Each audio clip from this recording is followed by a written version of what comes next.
Je suis calme avec mes oiseaux. C'est avec les êtres humains qui m'entourent que je suis nerveux, mais pas avec les oiseaux. Parce que je suis plus proche des rapaces que des êtres humains, quoi. Tout simplement. Je comprends plus les oiseaux que je comprends les êtres humains. Et j'ai beaucoup de mal à comprendre beaucoup de gens parce que je n'ai pas une psychologie proche des humains. J'ai plutôt une psychologie proche des rapaces et des prédateurs.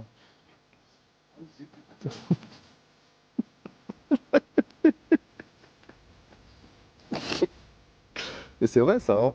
C'est comme ça, hein. Drôle de caractère, ce fauconnier.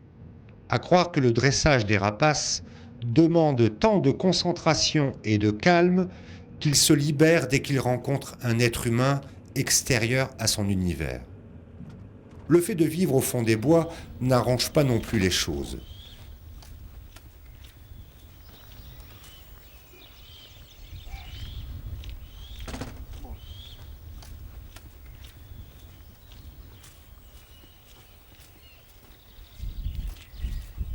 Je vais chercher mon petit pépère là. Je peux le peser. Ah, il est tout mouillé, hein. Oh, le pauvre, il est tout mouillé. Je viens de le sortir là il n'y a pas longtemps, je l'ai mis dehors. Mais l'herbe est tellement mouillée que. Voilà. Bon, je vais le peser. Ah, mon gros pépère, ça va? Voilà. Tac. Il fait 2 kg 150. Allez, pépère. Et là, il est mouillé, on va pas faire des grands vols, hein. Mais sans ça, c'est un bel aigle, hein. C'est un aigle qui est assez puissant. C'est presque aussi gros qu'un aigle royal. Sauf que ça n'a pas la même puissance de cerf, ça n'a pas la même. C'est pas aussi chasseur. Et c'est plutôt un gros charognard. À la limite, c'est pas très loin du vautour, hein.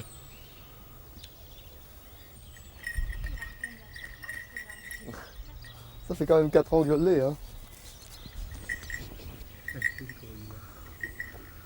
Le problème, c'est que dès que c'est humide, ça vole plus, hein, un aigle, hein. Il a l'air d'un vieux vautour. Bon, je l'ai encore. Ah, il retourne sur son truc. J'essaie de faire un rappel un peu plus loin. À mon avis, il pourra pas, il est tellement trempé. Hop, Michael. Je sais pas s'il va pouvoir venir jusque-là avec le vent qui a. Hop, putain, oh la vache, il est trempé alors.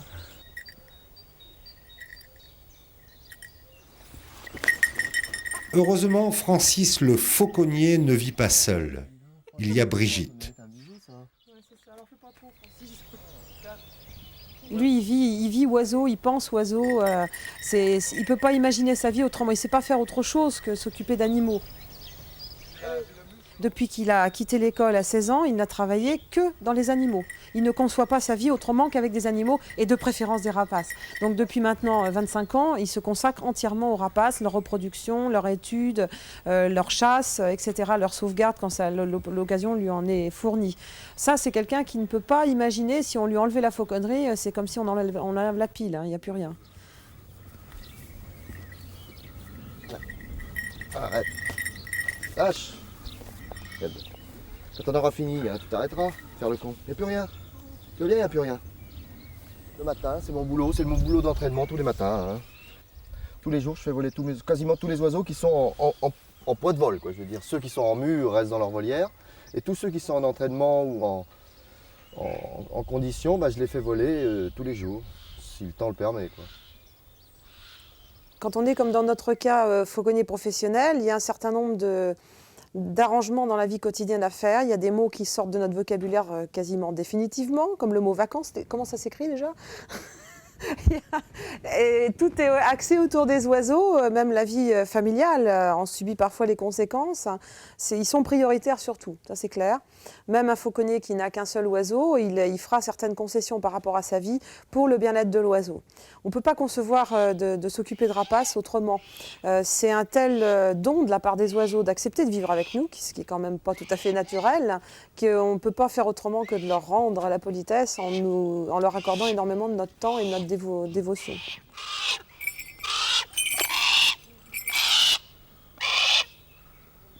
poids de vol, c'est à vous de le trouver. Il faut trouver le poids où l'oiseau est bien, il est en pleine forme, il a, comme on dit en termes de fauconnerie, il a la niaque, il a envie d'attraper, il a envie de chasser, il a la puissance. Donc c'est un poids où il est bien, c'est un athlète, il doit avoir son poids de vol. En général, les oiseaux qui sont en poids de vol, on les nourrit sur le poids. Hein. Ça fait partie du lien qu'on a avec eux, on essaye de... Ça fait partie... si vous voulez garder un lien étroit, il faut que l'oiseau il sente qu'il mange sur le gant, qu'il voit... On ne peut pas faire de la fauconnerie en balançant des poussins tous les matins au pied de l'oiseau. Hein. Ça c'est une harisse en plumage juvénile. Elle est née au Pays de Galles. Hein. C'est Diane, ça. Elle est devenue excellente, hein. Redoutable.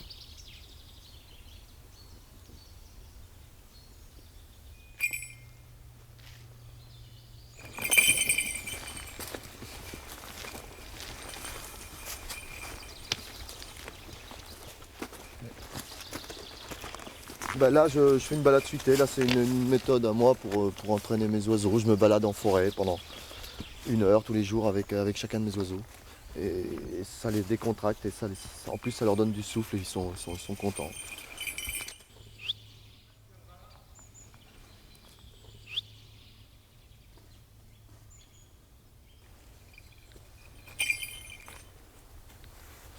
Alors faut pas les brusquer, hein, je leur balance pas, quand elle veut partir elle repart. Et c'est vrai que c'est pas des outils, donc faut tenir compte de leur état d'humeur. Hein. S'ils veulent rester sur le point, c'est qu'ils ont envie de rester. Quand elle veut repartir, elle repart. Tu veux partir, Foucotte? Allez. Non, t'as pas envie, vous voyez, je la pousse, elle se remet en arrière. Faut vraiment vivre avec son oiseau, c'est-à-dire faut bien se dire que ça a un cœur, ça a un cerveau et que ça réagit comme un être vivant et qu'il faut toujours faire avec, quoi. C'est un ami, donc on le laisse vivre sa vie. Tu veux partir, cocotte? Allez, hop.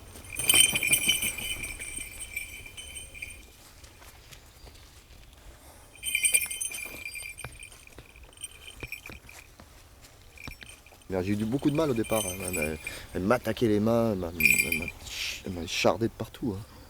C'était une tueuse, hein, des coups de bec dans la figure et tout. Hein. Ah oui, oui. J'ai mis 6 mois pour être copain avec elle. Hein. Il y a beaucoup de gens qui auraient arrêté. Moi, pendant un moment, je me dis, mais pourquoi je suis allé la chercher au Pays de Galles avec le caractère qu'elle a et tout.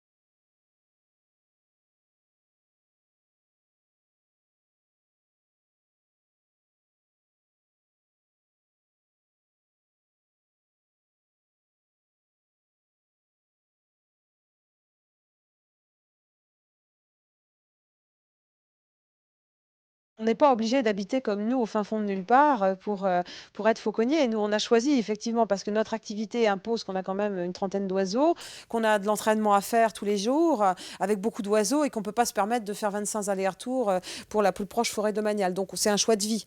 Un choix de vie d'habiter au fond des bois. Faut un plan de route pour arriver chez nous. Hein. Mais c'est aussi pour le bien-être de nos oiseaux qu'ils soient tranquilles. C'est aussi un engagement qu'on a pris par rapport aux autorités, au ministère de l'Environnement, que nos oiseaux soient dans un cadre où ils ne soient pas embêtés par le public. Donc nous ne sommes pas une structure ouverte au public. Hein, je le rappelle, parce qu'on a très souvent des gens qui nous téléphonent en disant je viens vous voir, vous êtes ouvert quand? Non, on n'est pas ouvert au public. Par contre, on organise des stages qui sont tout à fait accessibles pour le public. C'est le cas au domaine du Siran, donc aux 15 km au sud d'Orléans, où là, les gens viennent en stage ou éventuellement peuvent venir nous rencontrer avec les oiseaux qu'on utilise pour les stages et nous poser des questions. Mais on ne reçoit personne chez nous parce que chez nous, c'est aussi le havre de paix, de tranquillité de nos oiseaux qui ont besoin aussi d'un petit peu de se retrouver avec nous seulement, en paix. Ça doit être très très dur pour les oiseaux de volerie qui doivent apprécier énormément la saison hivernale où la volerie est fermée, où ils peuvent être tranquilles, regarder le ciel.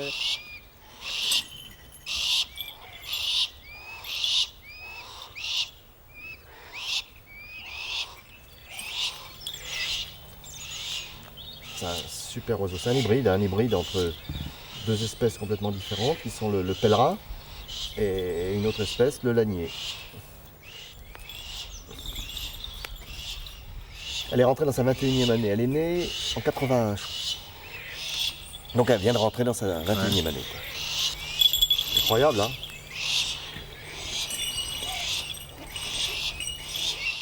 La confiance de l'oiseau, elle est primordiale. Hein.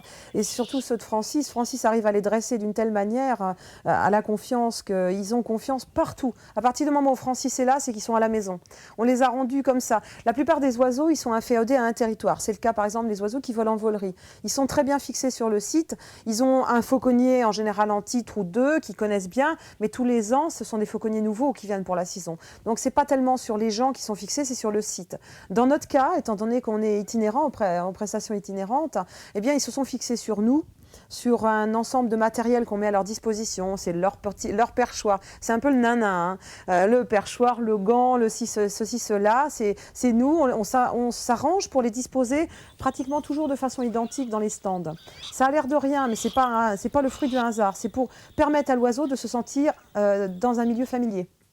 Comme quand on emmène un jeune enfant, on lui emmène sa couverture, son nana, et on le met au lit toujours de la même façon, même si c'est chez le voisin, la mamie, la tata, etc. Ben, on fait un peu pareil avec les oiseaux. On essaye de leur conserver au maximum un cadre qui leur permette d'avoir des repères. Et leurs repères, c'est principalement Francis. Je vais lui donner que 2 poussins. Si on veut le faire, même pas. Je vais lui donner qu'un poussin. On va mettre l'émetteur, je vais demander. Il est foutu ce truc. Mais il n'est pas foutu. Il faut simplement que je le prenne dans le bon sens. Voilà, c'est parfait. Bon, on va aller l'envoler. Hein.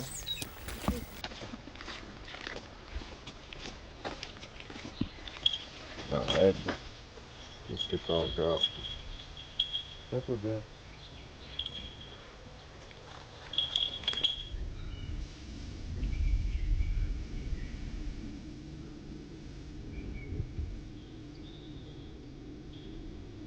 Il est très très très puissant, lui.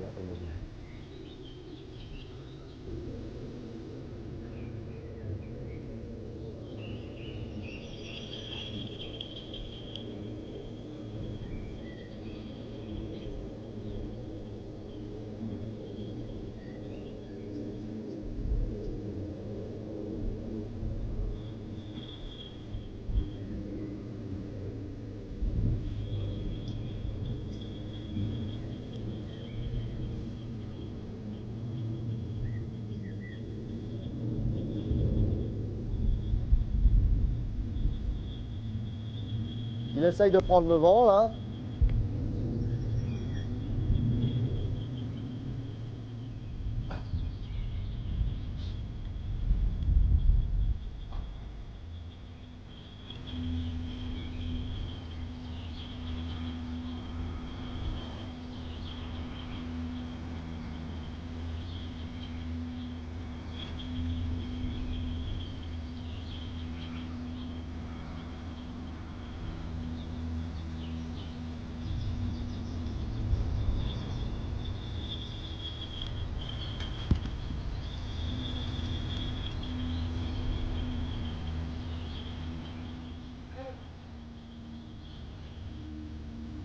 C'est un jeu aussi pour lui. Hein. En même temps que ça le muscle, c'est un jeu. Hein, donc il attaque le leurre comme il attaquerait une proie. Donc à un moment donné, il faut lui donner. Mais là, j'ai envie de le faire voler un peu longtemps. Donc je fais des passes en évitant qu'il le prenne. En essayant d'éviter. Parce que c'est pas évident. Hein. Pour lui, c'est un jeu, il me connaît. Et puis il a envie d'attraper le leurre parce qu'il sait qu'il y a la nourriture dessus. Hein.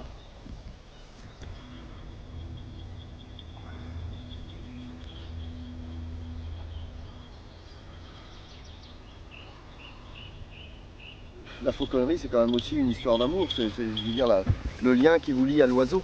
C'est quelque chose qui est dur à comprendre pour des gens qui ne connaissent pas. Mais il y a un lien. Il y a un lien. L'oiseau vous connaît, il a envie de revenir vers vous. Il y a la nourriture qui rentre en jeu, mais il y a d'autres paramètres. Et puis, ça fait un lien très fort qui fait que l'oiseau fera tout pour essayer de revenir vers vous. C'est le lien entre l'oiseau et son fauconnier. Et c'est réciproque. Le fauconnier est très attaché à son oiseau. Hein. Ou à ses oiseaux s'il en a plusieurs.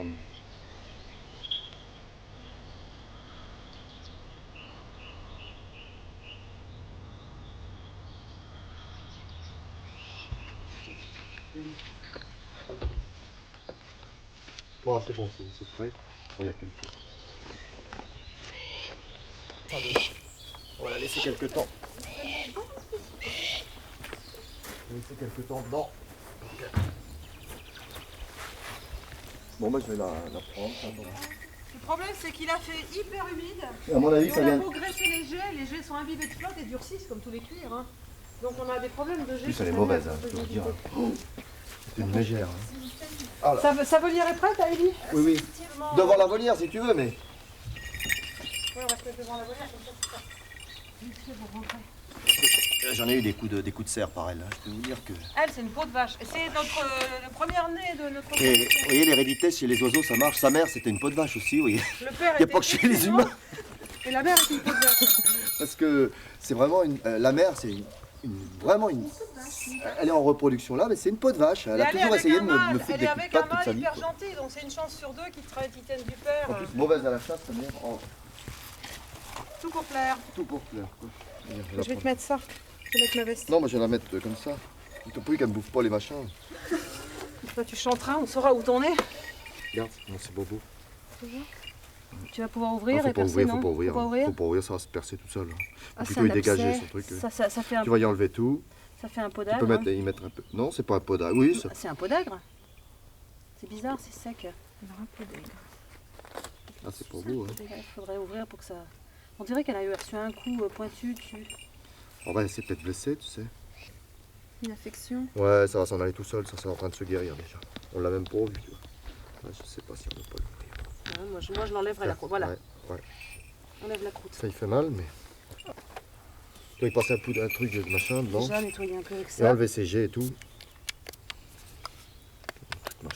Mais si, mais ça marche pas à l'horizontale, Francis. L'esprit, c'est fait pour marcher vertical. On va y enlever tout. Hein. Elle a un corps noir rentré dedans. Ouais, t'as pas une pince pour essayer d'attraper? La pince, elle est là. Non, ça va. Ça saigne, c'est pas grave. Hein. Tu vois, il y a une espèce de machin dur. Là, noir. Ça, là. C'est Ouais, bizarre. essaye d'attraper. Comme si elle s'était rentrée quelque chose Pas dedans. trop profond quand même. Tu peux pas y enlever, il faut y désinfecter, puis laisser comme ça, il va sortir tout seul. Attention, tu refermes derrière. Derrière toi, tu rentres avec? Non. Tu me coinces le doigt, j'ai le doigt coincé. Pauvre chérie.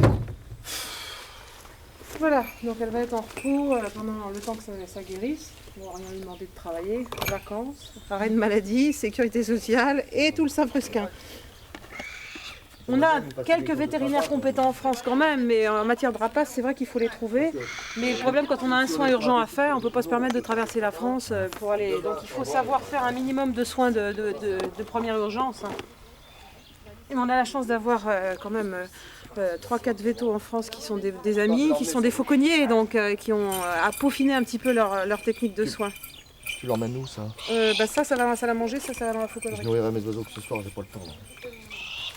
Jojo, c'est pas ton tour aujourd'hui.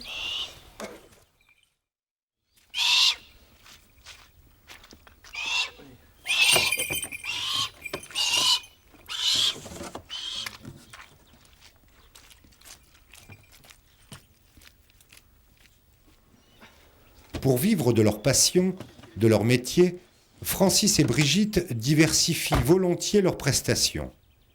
Le spectacle, bien sûr, mais aussi la formation, celle des jeunes fauconniers, puisqu'ils ont créé leur école de fauconnerie, et puis aussi l'animation, par exemple dans certains centres de vacances proches de chez eux. Eh bien, il y a eu depuis très longtemps avec les hommes une alliance qui a été conclue entre le rapace et l'homme. Et c'est un art et une tradition, mais qui a évolué différemment dans tous les coins du monde. Il y a des endroits où elle a disparu, il y a des endroits où elle est curieusement encore très vivante. Imaginez-vous, au Zimbabwe, la fauconnerie fait partie des matières enseignées à l'école, au même titre que l'anglais ou les mathématiques. Bien sûr, vous pouvez les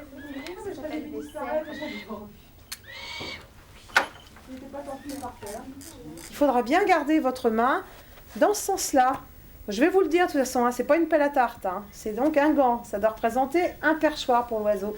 De la même manière, on porte toujours l'oiseau avec l'avant-bras horizontal. C'est pour lui une branche. Si vous le mettez comme ça, c'est un toboggan. Il a l'impression que vous voulez l'éjecter, que vous voulez pas de lui. Et ça, il aime pas du tout se sentir pas le bienvenu. Et si vous le mettez comme ça, c'est une rampe de lancement. Il se dit, ah bon, il veut que je me barre déjà? Ah bon, je viens d'arriver. Bon, bah tant pis, au revoir. Voilà, maintenant tu retends. Tu risques rien du tout. Hein. Tu peux même le mettre près de ton visage. Il n'a jamais rien fait. Ils n'ont jamais rien fait. C'est comme les chiens quand on dit ça mord pas. Oui, mais eux, non. Et vous recoincez entre nos doigts. Voilà. Serrez bien le poing et vous baissez, horizontal. D'abord, ça va lui permettre de stabiliser et de ranger ses ailes. Voilà. Même pour quelqu'un que ça intéresse et que ça passionne, c'est impressionnant de se retrouver avec un petit aigle sur le poing, hein, malgré tout. Les haris, ce sont des petits aigles américains. Ils ont quand même des attributs de rapace qui sont impressionnants parce que notre imagerie populaire en a fait des animaux à craindre avec des becs et des serres, etc. Ça véhicule tout un tas de légendes et de craintes qui sont profondément ancrées dans l'imagerie populaire. Hein. Tu n'as pas besoin d'avoir d'appréhension, ils sont gentils. Hein. Et tu mets entre ton pouce et ton index et tu tends. Retends, vas-y, retends encore. Retends, PG. Retends. Voilà. Tu passes entre un doigt pour coincer. Ça, c'est pour coincer, tu vois. Coincer ton jeu. Ça ne doit pas bouger. Tu comprends?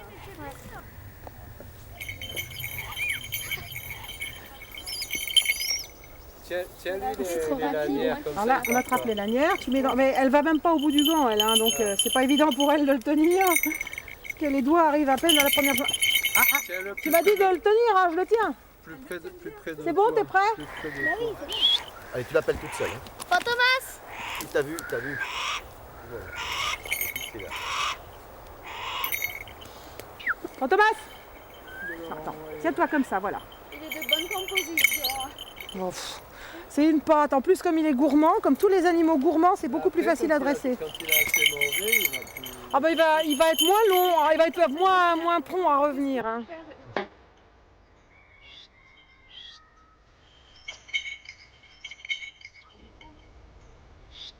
Je suis un homme des bois, je veux dire, moi la foule, ça va peut-être un certain temps, mais à mon avis, j'ai saturé à un moment donné. Et puis à un moment donné, je me suis dit, je veux vivre autrement, ma passion, quoi.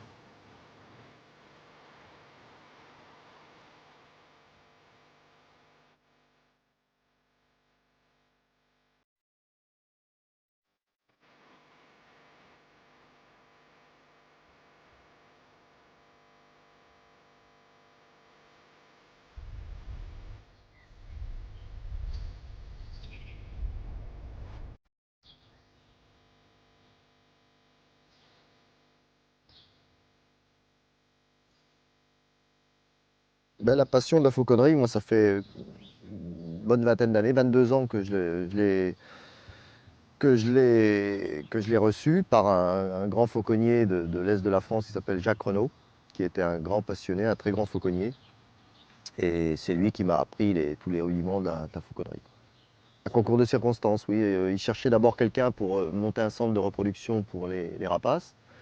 Et puis moi j'arrivais du milieu zoologique où j'avais travaillé dans différentes branches aussi. Et puis ça a concordé, on a concordé ensemble et puis on a monté notre centre de reproduction, quoi. J'ai travaillé 10 ans dans ce centre de reproduction où j'ai eu quand même des réussites sympas. J'ai élevé le premier condor élevé artificiellement en Europe. J'ai élevé des aigles royaux, des vautours moines, des percnoptères, plusieurs centaines de faucons, dont beaucoup d'hybrides par insémination artificielle. Je suis resté une dizaine d'années et de là je suis parti 4-5 ans au Puy du Fou. Puis de là j'ai suivi mon parcours où je suis arrivé maintenant, quoi.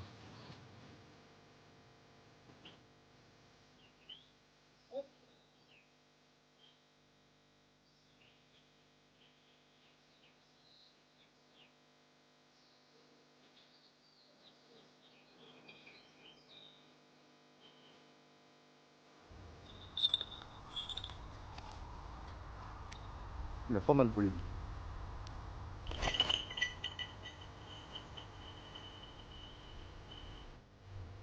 Là, je fais des choses qui me plaisent bien. Oui, parce que j'ai pas de pression de la foule. Je l'ai sur les prestations, mais bon, c'est un week-end, tous les week-ends. C'est vrai que c'est tous les week-ends, mais c'est vrai que c'est pas toute la semaine, quoi. Donc j'arrive à me ressourcer.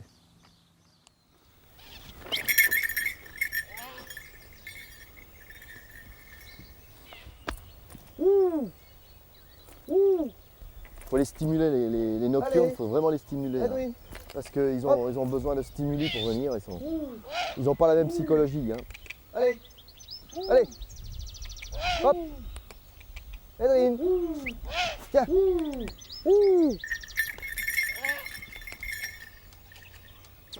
Ils ont une psychologie très particulière. C'est très difficile à faire voler.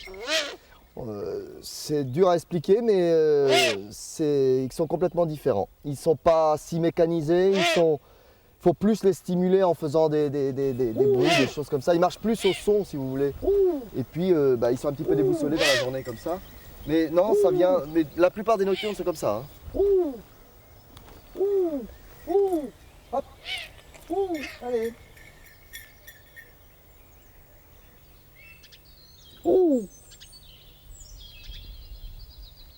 Il est mignon quand même. Hein. On pourrait donner des coups de bec, ça vous arrache un œil. Hein. Ah, ça a une puissance. Regardez les cerfs. Hein. C'est des aiguilles. Hein. C'est redoutable. C'est un redoutable prédateur. Hein. Ça prend des lièvres, des renardeaux dans la nature. Ça prend des proies terribles. Hein. Des grosses proies. Hein.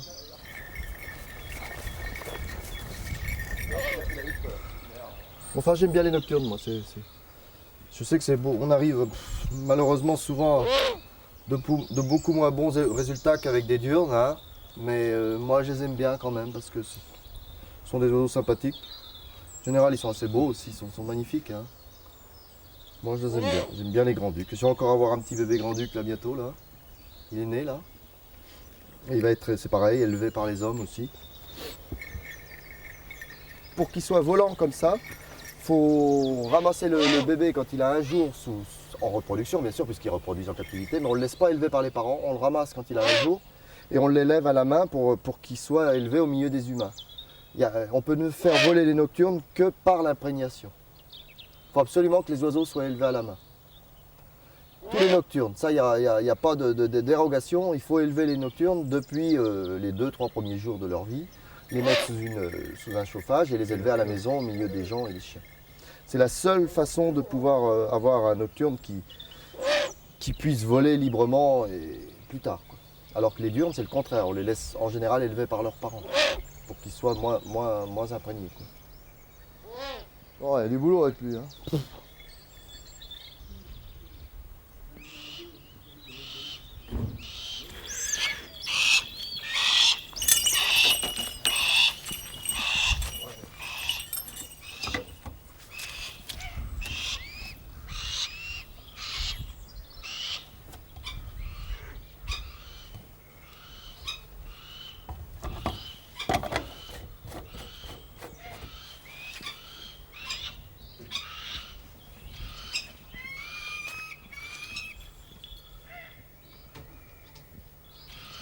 Mais je nourris de l'extérieur pour ne pas les embêter, parce qu'ils sont en train de se refaire leur plumage et ils ont besoin d'être tranquilles. Les plumes sont très fragiles à cette époque-là. Et si vous rentrez avec, eh ben, vous risquez des cassures de plumes qui sont encore irriguées par le sang. Et ça peut risquer des infections ou alors faire un mauvais état de plumage quand vous le sortirez de nu. Quoi. Donc ça c'est une méthode. Entre 6 et 7 poussins pour une harisse ou pour un faucon. C'est dans un lieu fermé ou en captivité qui risque de s'abîmer. Donc on est obligé de prendre des précautions. Quoi. La fauconnerie en France, ça ne représente pas grand-chose aux yeux du grand public. Je ne cesse de le déplorer. Ça fait 6 ans qu'on se bagarre pour essayer de faire réaliser aux gens que ça fait partie intégrante de nos racines, que ça existe dans notre histoire et que c'est simplement qu'on l'a laissé tomber au profit d'autres modes de chasse, au profit d'un intérêt pour les rapaces purement spectateur, en observateur, etc. Mais qu'il y a énormément de choses à faire au niveau de la fauconnerie qui peuvent être intéressantes, pas seulement en tant qu'art, loisir, passion, mais aussi d'un point de vue application écologique.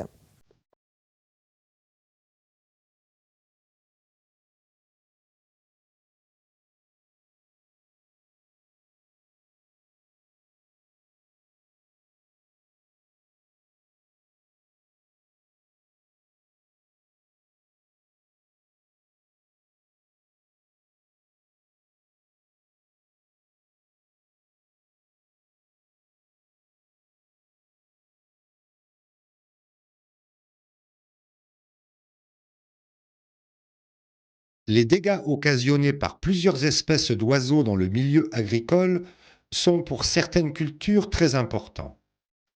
Lorsque Luc Barbier, technicien à l'Office national de la chasse et de la faune sauvage, a contacté Francis pour participer à des essais d'effarouchement sur le plateau de Saclay, celui-ci a immédiatement accepté. Parce qu'il savait que cette technique, quasiment inconnue en France, était largement utilisée dans d'autres pays, notamment en Angleterre.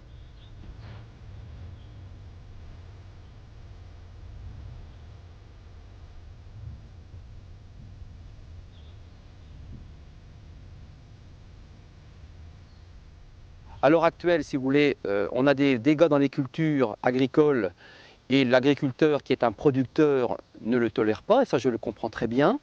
Par contre, les seules solutions utilisées à l'heure actuelle, ce sont les tirs d'oiseaux pendant la période de reproduction lorsque les dégâts dans les cultures existent. On s'est rendu compte par nos études que beaucoup des oiseaux qui venaient créer ces dégâts sont surtout des adultes. Donc les jeunes qui sont encore au nid et qui dépendent des adultes, on les condamne par cette solution-là.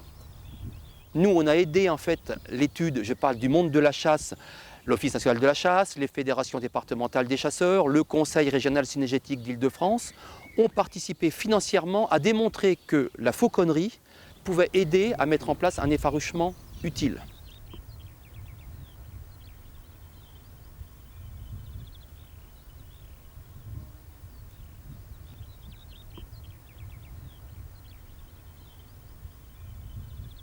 Maintenant, comment arriver à généraliser cet effarouchement en connaissant les limites? Il est évident qu'à l'heure actuelle, on a du mal à trouver des fauconniers performants avec des oiseaux aptes à faire ce travail.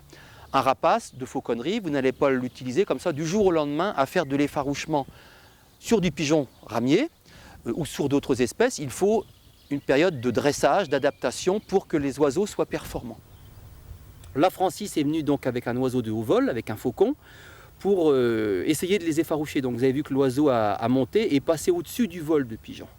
Hein, généralement, lorsque l'oiseau comprend un petit peu mieux la stratégie, je parle de l'oiseau du faucon, il fait des piquets sur le vol. Et donc l'effarouchement est plus important.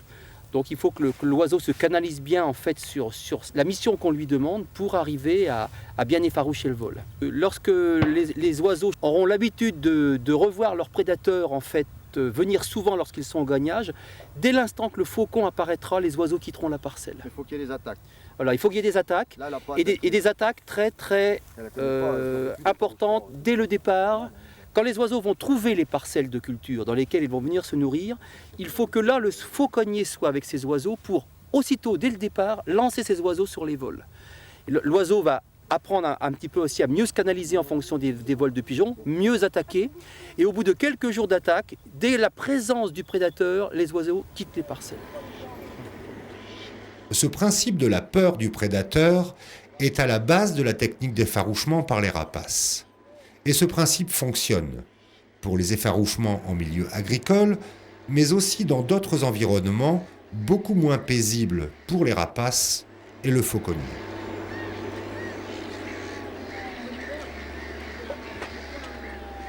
Là, elle s'habitue, dis donc. Pourtant, elle, c'est une tueuse. Hein.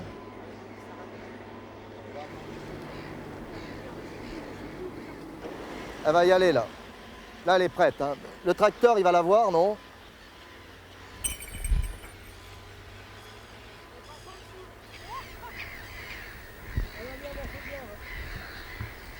C'est pas parce que les oiseaux attaquent qu'ils n'ont pas peur. Hein. Les corneilles, moi, quand j'en prends, elles attaquent quand même, mais elles foutent le camp. Hein.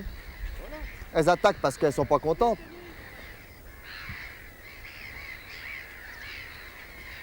Moi, je te dis que si elle veut prendre une mouette, elle n'a pas de mal. Le problème, c'est que le gros problème, c'est pas d'y faire prendre des mouettes, c'est d'y faire connaître le site. Le reste, c'est... Elle va les prendre comme des merdes. Hein. Oui, parce que la vitesse qu'elle arrive, hein. Ah oui, et puis là, c'est rien, c'est pas en vol d'attaque. Hein.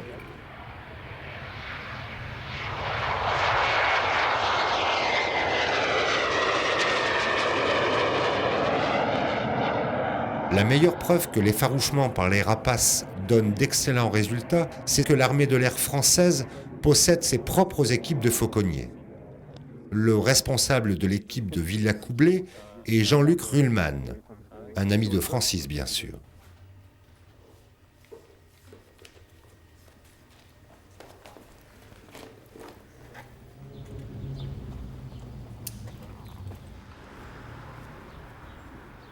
Lorsque j'ai effectué mon service militaire à l'époque dans la fauconnerie de Strasbourg en 86, j'ai eu l'occasion de rencontrer plusieurs fois Francis Cohu.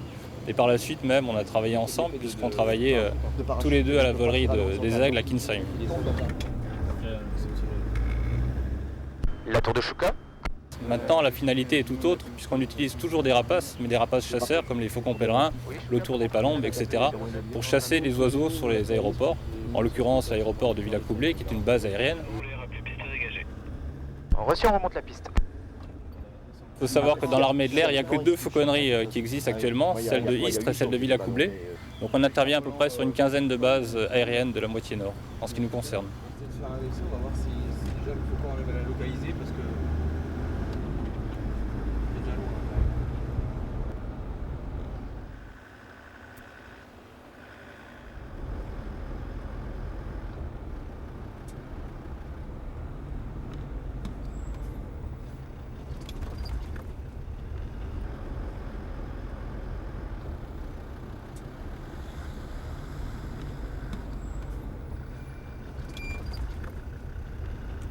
C'était un vol qui était assez joli quand même parce qu'il a rattrapé la corneille sans problème. Il a obligé à se remiser et puis là il a fait une ressource et puis il l'a prise au sol. Il faut faire des patrouilles quand même régulièrement parce qu'entre temps il peut y avoir d'autres oiseaux qui peuvent venir sur la plateforme. Des oiseaux qui ne sont pas forcément au courant qu'il y a des prédateurs qui traînent ici. C'est un problème qu'on constate beaucoup plus en période de migration, où on a affaire à des oiseaux qui ne sont pas sédentaires, mais qui viennent sur la plateforme en escale.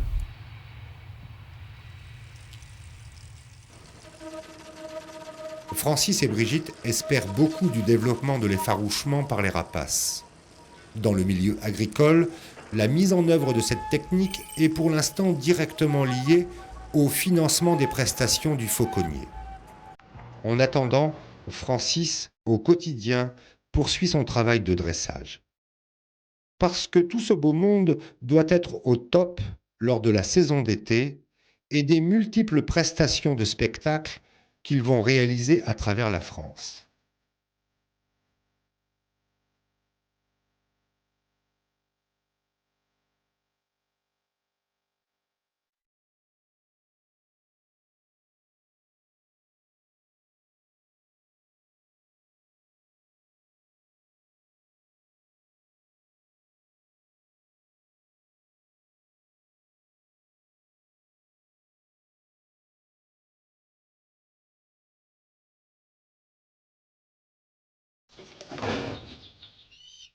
Là, Pépé. Tu vois ta tête? Allez, là.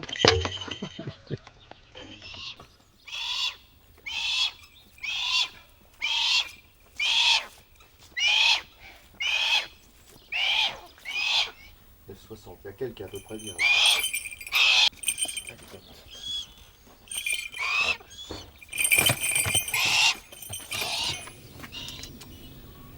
Alors lui ce matin, là.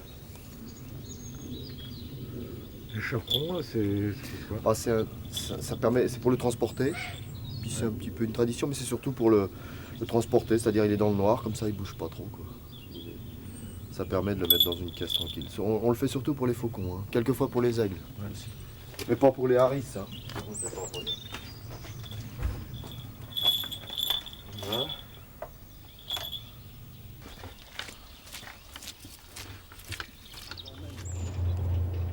Ah, il monte. Vas-y, lâche. Ça. Encore un petit peu. C'est bon, Brigitte. Je sais pas s'il aura la moelle parce qu'il manque d'entraînement. Hein, mais... ah, il va essayer d'y aller. Ça se trouve, il n'y a pas de portance pour lui aujourd'hui. Il y a un trou. Il y a un endroit où il n'y a quasiment rien comme vent. Ah, il va monter, ça va être beau, tiens. Ah oui, il va le faire. Là. Il va passer ce stade-là. Il n'a pas de muscles et il vole depuis 15 jours là.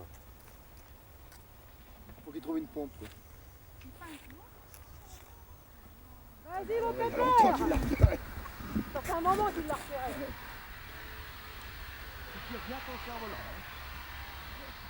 Oh là là, tu sais. Vas-y, c'est bon, Brigitte. Impeccable. Oh, je suis content. Là. Vas-y, maintiens ton cerf-volant. C'est hyper attractif pour le faucon de voir ce machin qui se balance dans tous les sens. C'est comme une vraie proie, hein. Il n'a pas d'a priori, hein. Il sait qu'il y a à manger là-haut, que c'est une récompense. Et comme là en plus il y avait un bon vent, ça bougeait bien en haut. Donc plus ça bouge, plus c'est excitant pour l'oiseau. Mais là pour un oiseau qui sort de volière de mue, là, c'est un sacré exercice, hein. Là il sera bien récompensé. Et Beaufort, c'est un bon faucon, ça. Alors cet entraînement, ça permet vraiment de muscler les faucons. Ça développe les poumons, ça développe le cœur, ça développe les muscles du bréchet. Francis et Brigitte multiplient les exercices et les accessoires d'entraînement des rapaces avec par exemple l'utilisation du cerf-volant ou celle du leurre mécanique.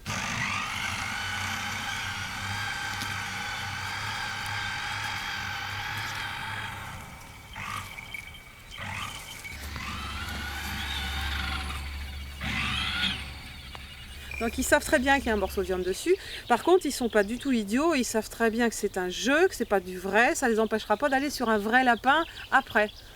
Hein, il y a des animaux, quand on les a conditionnés sur un système fictif, après ils n'arrivent pas à passer à l'acte sur du vrai. Mais les rapaces sont malins et ils font très bien la différence. Ça, ils savent très bien que c'est un jeu, hein, c'est le tour de manège, ils adorent ça. C'est très stimulant, hein. Faut savoir que chez les rapaces chasseurs, c'est la fuite qui déclenche l'attaque. Donc ce truc qui court à toute vitesse sur la pelouse, c'est irrésistible. Par contre, ça leur donne beaucoup de vitesse. Ouais, ça leur délie les ailes, on leur fait des angles parfois assez aigus, donc ça les oblige à faire des crochets sur l'aile. Donc ils acquièrent vraiment une grande maniabilité, une grande dextérité avec cet entraînement.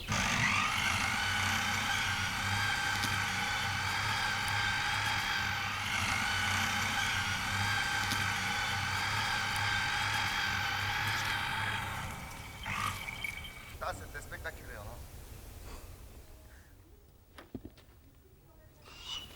Après, je vais nourrir le restant, toi, tu Brigitte, si tu veux. Qui Bien, laisser baigner après l'effort. Ah oui, dis donc. Donc là, on rentre dans la volière, dans le quartier de reproduction. Alors Bandy, le plus petit, donc, est un mâle qui est né en Écosse il y a 5 ans, et Exocet est né dans le sud de l'Angleterre il y a 4 ans. Elle est belle, hein. Ouais. En général, les résultats sont bons. Ils pondent entre minimum 2 jusqu'à 5 œufs et naturellement peuvent faire 2 à 3 pontes dans la nature, hein. Et même en captivité, ils font 2 pontes naturelles. À savoir que les petits sont encore dans le nid, ne sont pas encore finis d'emplumer, que la mère s'y remet, refait une deuxième ponte. Et les premiers-nés ont un rôle éducatif pour les jeunes. Ils sont les babysitters et ils aident les parents à nourrir leurs petits frères et sœurs. Il n'y a pas un seul oiseau chez nous qui soit issu de la nature, ils sont tous reproduits en captivité. Ça fait maintenant largement 20 ans qu'on maîtrise parfaitement la reproduction en captivité, et il n'y a vraiment pas besoin d'aller se fatiguer à les dénicher. On peut parfaitement faire avec la reproduction en captivité, ce qui permet d'abord des sélections aussi, un peu comme chez les chiens. On choisit des lignées, on choisit certains reproducteurs plus que d'autres, hein, donc on a la possibilité de mettre des chances de notre côté. Bon, cette espèce étant si particulière, elle ne se prête pas à l'hybridation comme d'autres rapaces. Par exemple, les faucons, on peut les hybrider très facilement. D'autres espèces, on peut créer un hybride entre une buse aquerousse et une buse variable. Mais celle-ci, son nom scientifique, c'est Parabuteo unicinctus, c'est-à-dire pas comme une buse et toute seule dans sa classe scientifique. Et en fait, les tentatives d'hybridation ont échoué à un moment ou à un autre, soit avant l'éclosion, soit après l'éclosion. Parce que son code génétique est très particulier. À la Harris, elle a un comportement qui ne ressemble pas à celui des autres rapaces, hein. Son fait de vivre en groupe, ce fait de pouvoir s'adapter, ce fait de choisir aussi son appariement. Là, on a considéré qu'ils étaient monogames, mais il faut savoir que dans la nature, les Harris sont soit monogames, soit polygames, soit polyandres. Et toutes les combinaisons existent. À l'état des nids, les ornithologues s'en sont rendus compte en faisant des prélèvements d'ADN, qu'en fait, un peu comme chez les lions, une femelle allait s'accoupler avec les 2 frères, ou un mâle allait s'accoupler avec les 2 sœurs. Ça fonctionne un peu comme chez les lions à ce niveau-là. Mais il n'y a pas de règle scientifique, c'est une affaire de choix personnel, ce qui est quand même extraordinaire chez un oiseau. Il fonctionne comme un humain. Il a une structure sociale proche de celle des humains, à savoir qu'il va choisir effectivement sa cellule familiale.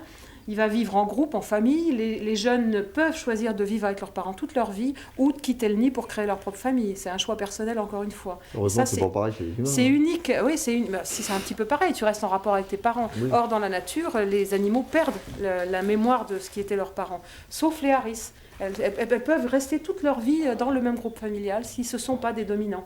Comme chez les loups, seuls les alphas dominants se reproduisent, les bêtas et les gammas ne se reproduisent pas. Ils ont un autre rôle à jouer dans la cellule familiale.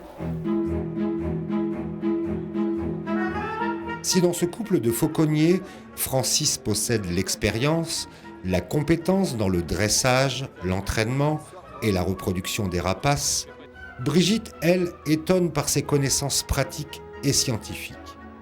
Sans parler de son sens relationnel et de son savoir-faire commercial qui font de ce tandem une référence dans le milieu fauconnier.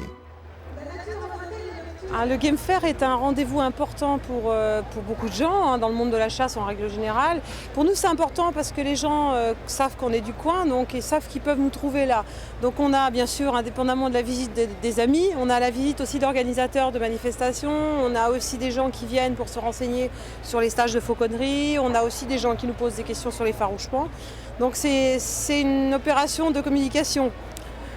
Pendant 3 jours, le stand des Amplipas. Bon, les oiseaux suscitent beaucoup de questions de la part du public. C'est intéressant, c'est fatigant, mais c'est sympa. C'est un lieu où je retrouve beaucoup de copains, c'est vrai. Et puis c'est un lieu que j'aime beaucoup. J'aime bien cet endroit. J'ai beaucoup d'émotions à faire voler mes oiseaux dans cet endroit. Il est joli, hein?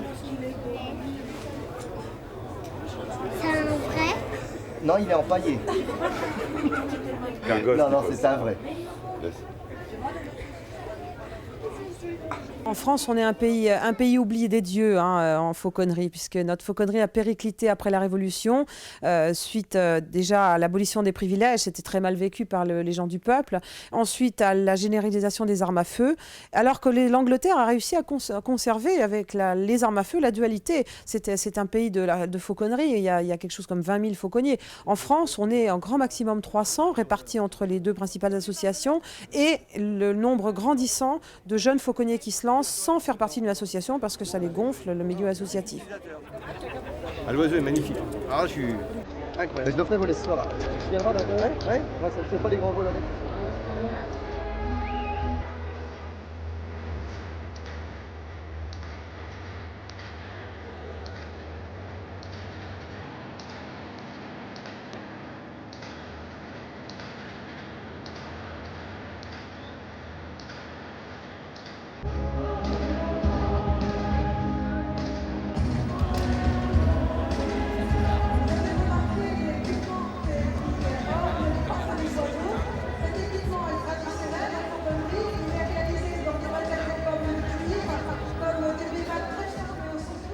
Je suis né 3 siècles trop tard. Hein.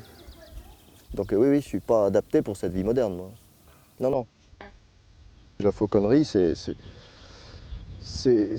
quelque chose qui peut vivre dans le monde actuel, mais qui a de plus en plus de difficultés, puisqu'il y a de plus en plus de lignes électriques, de plus en plus de dangers pour les oiseaux, donc les fauconniers sont de plus en plus stressés, quoi. On a du mal à trouver des endroits où il y a moins de risques pour nos oiseaux. On en trouve encore, hein, mais ça devient de plus en plus difficile. Et il arrivera peut-être qu'un jour que la fauconnerie ne pourra plus se pratiquer à cause de la modernisation des routes, des fils électriques et des choses comme ça. Hein. C'est pas forcément compatible avec la vie moderne. Hein.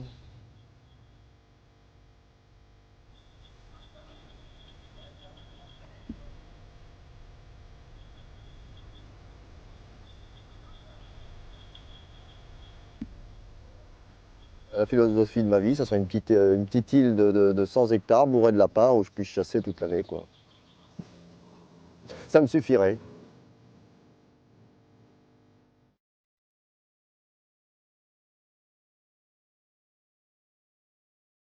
À la limite, seul, si je pouvais pas faire autrement, peut-être avec mon épouse quand même, mais si je pouvais pas faire autrement, oui, seul. Seul avec mes oiseaux et mes lapins. Oui, pour moi, ce serait un but très recherché, quoi.